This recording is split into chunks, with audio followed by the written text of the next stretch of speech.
August 11ಕ್ಕೆ K N Rajanna ಅವರನ್ನ ಸಚಿವ ಸ್ಥಾನದಿಂದ ವಜಾ ಮಾಡಲಾಗಿದೆ. ರಾಜಣ್ಣ ವಜಾ ಬಳಿಕ ಡಿಸಿಎಂ ಡಿಕೆ ಶಿವಕುಮಾರ್ ಸಕ್ರಿಯರಾಗಿದ್ದಾರೆ ಅಂತ ವಿಪಕ್ಷ ನಾಯಕ ಆರ್ ಅಶೋಕ್ ಅವರು ಹೇಳಿದ್ದಾರೆ.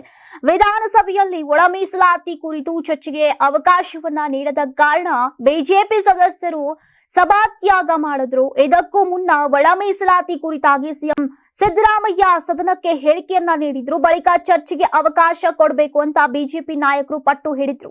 ಆದ್ರೆ ಆ ಸಂದರ್ಭದಲ್ಲಿ ಸ್ಪೀಕರ್ ಅದಕ್ಕೆ ಅವಕಾಶ ನೀಡಲಿಲ್ಲ. ಈ ಸಂದರ್ಭದಲ್ಲಿ ಡಿಸಿಎಂ ಡಿಕೆ ಶಿವಕುಮಾರ್ ಅವರು ಹೇಳಿಕೆ ಕೊಡುವಂತೆಯೂ ಆರ್ ಅಶೋಕ್ ಅವರು ಪಟ್ಟು ಹಿಡಿದಿದ್ರು.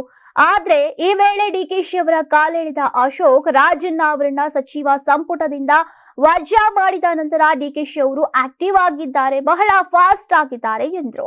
ಇನ್ನು ಡಿಸಿಎಂ ಎಸ್ಸಿ ಎಸ್ಟಿಗಳು ಖುಷಿಯಾಗಿದ್ದಾರೆ ಎಂದಿದ್ದಾರೆ.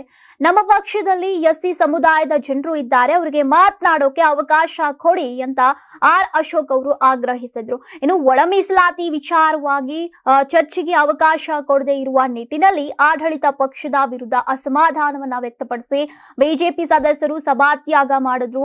ಸ್ಪೀಕರ್ ಖಾದರ್ ಮನವಿಗೆ ಸ್ಪಂದಿಸದೆ ಚರ್ಚೆಗೆ ಅವಕಾಶ ನೀಡಿ ಅಂತ ಪಟ್ಟು ಹಿಡಿತು.